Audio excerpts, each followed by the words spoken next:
എല്ലാവർക്കും നമസ്കാരം. Welcome back to Niyans. ബ്രേക്ക്ഫാസ്റ്റിനോ ഡിന്നറിനോ ഒക്കെ കഴിക്കാൻ പറ്റിയ നല്ല അടിപൊളി ടേസ്റ്റിൽ തയ്യാറാക്കിയിട്ടുള്ള പാൽ കൊഴുക്കട്ടയുടെ റെസിപ്പിയാണ് ഇന്നത്തെ വീഡിയോയിലുള്ളത്.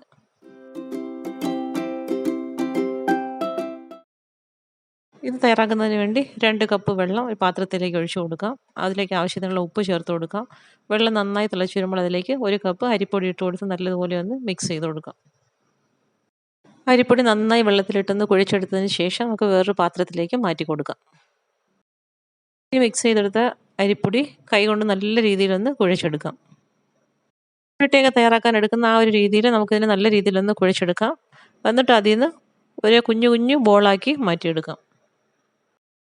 ഇതാ ഈ ഒരു വലിപ്പത്തിൽ മാവ് കുറേ കുഞ്ഞു കുഞ്ഞു ബോളാക്കി എടുക്കാം. ഇനി ഇത് നമുക്ക് സ്റ്റീമറിലേക്ക് വെച്ച് കൊടുക്കാം. എന്നിട്ട് നന്നായി ഒന്ന് വേവിച്ചെടുക്കാം.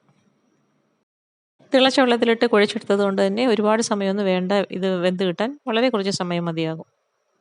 അപ്പോൾ ഇതെല്ലാം വെന്ത് നല്ല സോഫ്റ്റായി വന്നിട്ടുണ്ട്. ഇനി ഒരു പാത്രത്തിലേക്ക് 1 കപ്പ് പാല് ഒഴിച്ചു കൊടുക്കാം. ഇനി പാല് നന്നായി ഒന്ന് തിളച്ച് വരട്ടെ.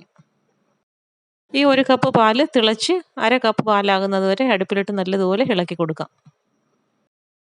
തിളച്ച് ഒന്ന് കുറുകി വരുന്ന സമയത്ത് ഇതിലേക്ക് 2 ടേബിൾ സ്പൂൺ പഞ്ചസാരയും കൂടെ മധുരത്തിന് വേണ്ടി ചേർത്ത് കൊടുക്കാം. വീണ്ടും നല്ലതുപോലെ ഇളക്കി കൊടുത്ത് നല്ല രീതിയിലൊന്ന് കുറുക്കിയെടുക്കാം. അപ്പോൾ ആ പാല് നന്നായി കുറുകി ഏകദേശം 1/2 കപ്പോളായി വന്നിട്ടുണ്ട്. ഈ ഒരു സമയമാകുമ്പോഴേക്കും ഇതിലേക്ക് കുറച്ച് നട്ട്സ് പൊടിച്ചത് ഇട്ട് കൊടുക്കാം. പിന്നീട് ഏലക്കയും ചുക്കും കൂടി പൊടിച്ച പൊടിയും കൂടി ഇതിലേക്ക് ചേർത്ത് കൊടുക്കാം. പിന്നീട് നല്ലതുപോലെ ഒന്ന് മിക്സ് ചെയ്ത് കൊടുക്കാം. ഇനി ഇതൊന്ന് തിളച്ച് വരുന്ന സമയത്ത് നമ്മൾ നേരത്തെ തയ്യാറാക്കി വെച്ചിരിക്കുന്ന റൈസ് ബോൾസ് ഇതിലേക്ക് ഇട്ട് കൊടുത്ത് നല്ലതുപോലെ ഒന്ന് മിക്സ് ചെയ്ത് കൊടുക്കാം. നന്നായിട്ടൊന്ന് മിക്സ് ആക്കിയതിന് ശേഷം ഫ്ലെയിം സിമ്മിലാക്കി കൊടുത്ത് 1 മിനിറ്റ് ഒന്ന് വേവിച്ചെടുക്കാം. ഇപ്പോൾ ഇതാ 1 മിനിറ്റ് കഴിഞ്ഞ് ഫ്ലെയിം ഓഫ് ചെയ്ത് അതിനുശേഷം ഒരു നേന്ത്രപ്പഴം ഇതേപോലെ ചെറിയ രീതിയിൽ കട്ട് ചെയ്തത് ഇതിലേക്ക് ഇട്ട് കൊടുത്ത് വീണ്ടും നല്ലതുപോലെ ഒന്ന് മിക്സ് ആക്കി കൊടുക്കാം. വളരെ ഈസിയായി തയ്യാറാക്കാൻ പറ്റിയ സൂപ്പർ ടേസ്റ്റുള്ള പാൽ കൊഴുക്കട്ട റെഡിയായി കഴിഞ്ഞ് ഇനി നമുക്കിത് വിളമ്പുന്ന പാത്രത്തിലേക്ക് മാറ്റി കൊടുക്കാം. ഈ ഒരു രീതിയിൽ ഇതൊന്ന് തയ്യാറാക്കി നോക്കൂ. സൂപ്പർ ടേസ്റ്റാണ്. വീഡിയോ ഇഷ്ടമായി ലൈക്ക് ചെയ്ത് സബ്സ്ക്രൈബ് ചെയ്ത് സപ്പോർട്ട് ചെയ്തേക്കൂ.